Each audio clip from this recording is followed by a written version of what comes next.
উপস্থিত হয়ে আছো কোকৰাঝাৰ জিলা অন্তৰ্গত পৰ্বতজোৰা মহকুমা শিলাৰপাৰ দ্বিতীয় খণ্ড গাঁৱত ইতিমধ্যে দেখিবলৈ পাইছে যে সমগ্ৰ অসমতে কিন্তু বান পৰিস্থিতি তাণ্ডৱ চলা পৰিলক্ষিত হৈছে।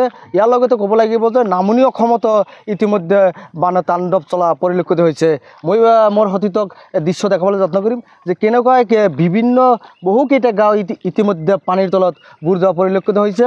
আৰু যদি সম্ভৱ হয় দৃশ্য দেখাবলৈ যত্ন কৰিম যে কেনেদৰে তেওঁলোকে মানে বসবাস কৰি আছে, টুলুঙা নাৱেৰে তেওঁলোকে মানে অহা যোৱা কৰাত কিন্তু আজিলৈকে বিভিন্ন ধৰণৰ বিভিন্ন মানে প্ৰচেছ চলাই আছে যদি কিন্তু হিমন্ত বিশ্ব শৰ্মা ডাঙৰীয়াই বান পৰিস্থিতিৰ বিভিন্ন ঠাইত বুজ লোৱা মানে পৰিলক্ষিত হৈছে। কিন্তু কোকৰাঝাৰ জিলা অন্তৰ্গত পৰ্বতজোৰাত কিন্তু এতিয়া বা ইতিমধ্যেও কোনো ধৰণৰ কোনো জনপ্ৰতিনিধি বা কোনো ধৰণৰ কোনো নাই, যদি খবৰ লোৱা নাই।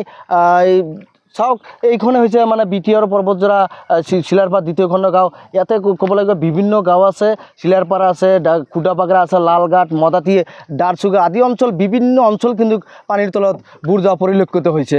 যদি সম্ভৱ হয় আমাৰ আমি বৰ্তমান আমি আছোঁ যে টুলুঙা নাৱেৰে আমি নিউজ কৰা পৰিলক্ষিত হৈছে যে আমি টুলুঙা নাৱেৰে বহিখিনি কিন্তু আমি নিউজ কৰা পৰিলক্ষিত হৈছে। যদি সম্ভৱ হয় আমাৰ স্থানীয় ৰাইজে এজন আছে তেওঁৰ পৰা আমি মতামত ল'বলৈ যত্ন কৰিম।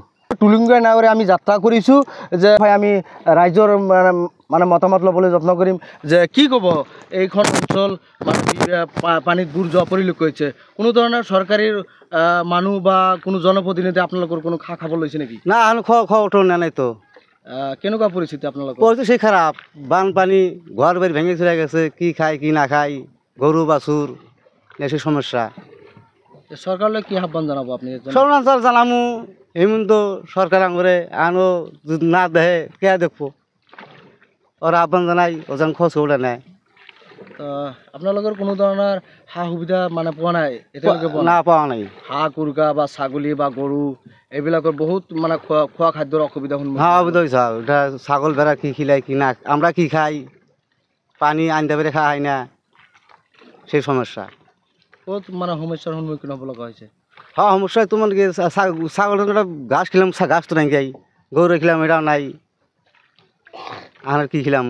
আমি যদি সরকার আঙ না দেহে সরকার কই আঙ দেহ মানে চৰকাৰে দাবী উত্থাপন কৰিছে তেওঁলোকৰ কোনো ধৰণৰ কোনো সা সুবিধা এতিয়ালৈকে পোৱা নাই।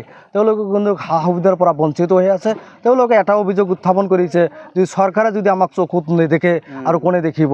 যদি সম্ভৱ আমি চাওক আমাৰ সতীটো দেখাব কেনেদৰে আমি টুলুঙা নাৱেৰে মানে যাত্ৰা কৰিছোঁ যে টুলুঙা নাৱেৰে আমি নিউজ কৰা বা বাতৰি পৰিৱেশন কৰা পৰিলক্ষিত হৈছে। চাওক যে এইখন বা বিভিন্ন অঞ্চল বিভিন্ন গাঁও ইতিমধ্যে পদক্ষেপ গ্ৰহণ কৰে কিন্তু এতিয়ালৈকে কিন্তু কোনো চৰকাৰে বা চাৰ্কেল অফিচাৰৰ ফালৰ পৰা বা জনপ্ৰতিনিধি কিন্তু এতিয়ালৈকে তেওঁলোকে অহা নাই। আমি অনুৰোধ কৰিছোঁ যে এই বান আক্ৰান্ত লোকৰ যাতে তেওঁলোকে খা খবৰ লয় বা আমি অনুৰোধ কৰিছোঁ চৰকাৰলৈ যাতে আমি অনুৰোধ কৰিছোঁ চাই থাকিব 24 লাইভ। মই নুৰ ইছলাম।